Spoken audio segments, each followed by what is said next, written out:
Like we're not making a video. I'm just continuing the conversation. You were just saying that like we were just giving. It was just created one example. Like we were talking about one of the problems in the world is forestry.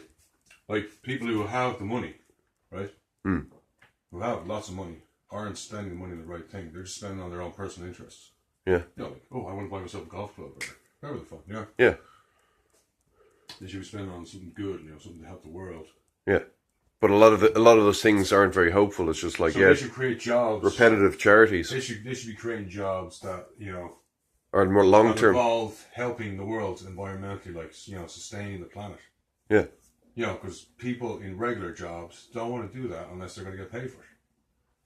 They're all about their personal lives, Yeah, and then you were saying that like if like for example we took the example of the forest industry, there's a lot could be done to reform the forest industry. But if some executive working in the forest industry wants to reform it, he has to do all this fucking extra work. He's already working his ass off. He doesn't want to do the extra work. And even if he could convince his fucking investors that doing the extra work is possible, they're not going to fucking want to do it because it's too expensive to reform the forest industry because they just... Expensive and it's time-wise, money-wise and time-wise because, they don't want to spend their extra, extra hours after work doing all this shit that they're not even getting paid for. Thinking, it might help the future generations, They're not going to think that way.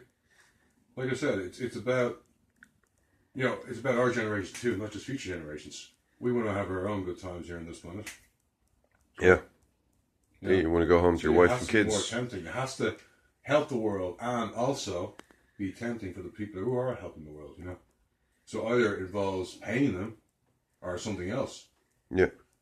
You can do it in a fun way. You can be creative and think of a fun way and make it fun, but that's more difficult. Money is the big thing that they're going to be looking for. That's the easiest way. And time and money. Time and money, yeah.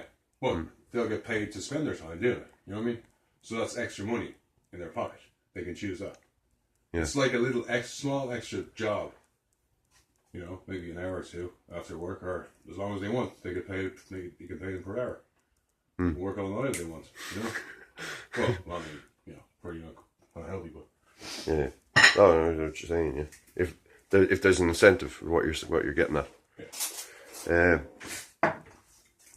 So what we're saying is we want to get the conversation out there to make people more aware that they, instead of putting money into Save the Poor, kind of dead end charities. I'm not saying they're dead end charities, but a lot of people don't see much hope in a lot of charities because they don't see it solving the core issues of the world, right? So that there needs to be money going for people to solve more long term issues. There's not enough environmental charities out there. It's all about now, the people who are starving now, Yeah. But what about all the people who are going to suffer in the future? Like, why is it all just about right now, the people who are living in the present?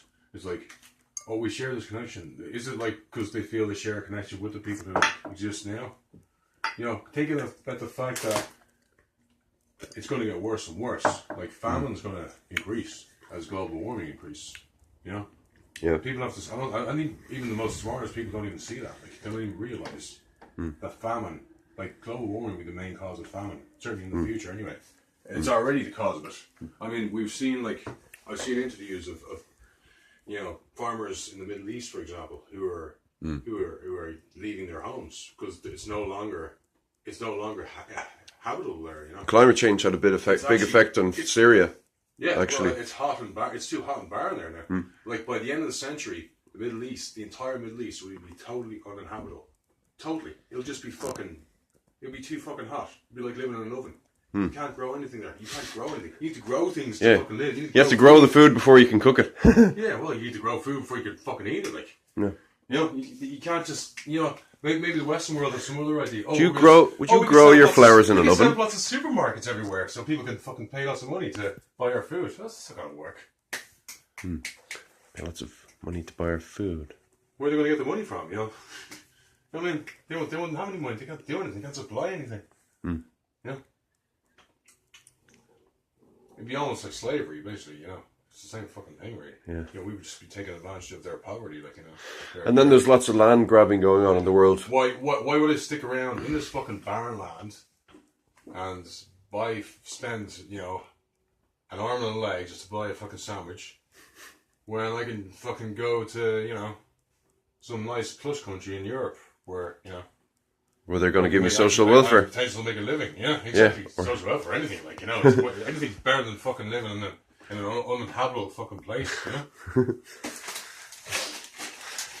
Yeah, and then there's the land grabbing going on where a lot of pristine land is being converted into fucking industrial fucking agriculture or palm or whatever, and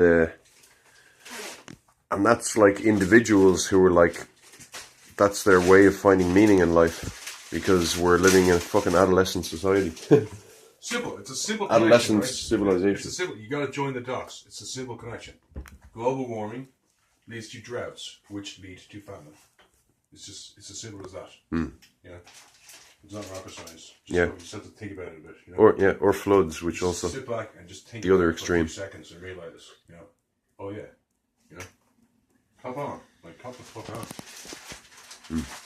So what we need to do is get money focused in on discussing the core issues of like what can be done to make people's jobs more long-term focused. Like, we need people to be charitable towards problem solvers who focus directly on, like, okay, what are the psychological, sociological, and economic implications of the way we work today, and how can we transform the workplace so that it's more circular economy, so that our resources are not just getting dumped out in the sea, so that they're coming back to us, and we can work more locally, and for it to be more harmonious, it has to be, Here's an you know, example right here. harmonious for people. Orange juice with extra juicy bits. Yeah. Where do they get the extra juicy bits from? Well, there's the excluded version of orange juice where you take the juicy bits out and they use that to put into this. So everyone has their own preferences. Of course, you know, they're reusing their bits to make the extra juicy bits version. That's just one example of billions and billions. Infinite. I don't even know. Innovations. Huh? Innovation. You mean? Yeah. Innovation. That's innovation at its best. At its best.